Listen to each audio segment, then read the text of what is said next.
Ысык көлдүн 5-июнда орун алат. ТВ каналы менен бирге болуңуздар. Жана нарын командалары бир тайпага, А тайпасына жайгашкан болчу. Башкырык азыр өтө сонунча жана алгачкы гол жара албай калды. Караңыздарчы, алыскы бурчтан бир аз жандап гана кары резервдеги калыстагы бар.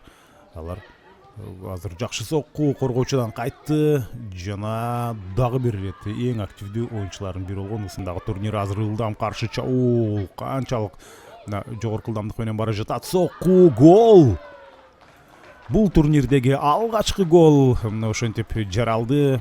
Оң канаттан ушунчалык ишенимдүү ген жана азыр дагы бир сокку, керемет гол. 9-дукка кадап кетти. Байкадыңыздарбы, мына ушул Умар Темирбековлары ийгиликтүү болуп чыкты. Дагы оң канаттан чабуул уланып келе жатат.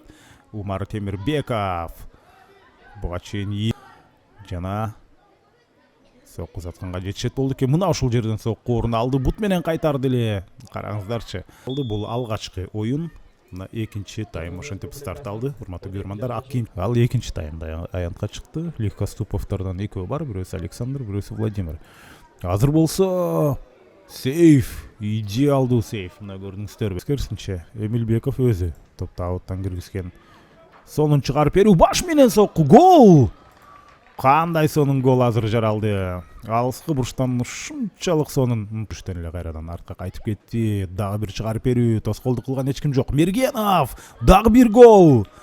Дубль жасады. Мына ушул жерден азыр мерчилигин арттыруу үчүн өткөрүлүп атат. Ошондуктан азыр дагы бир сонун чабуул, бирок үстүңкү тирөөчкө тийип кайтты. Мергенов ошентип хет-трик. Бою жетпей калышы же мүмкүнчүлүгү болбой калышы ыктымал. Аны кайтарганга дарбазага тамай, сонун. Өтө сонун чыгарып берүү. Бышкырык жаңырды.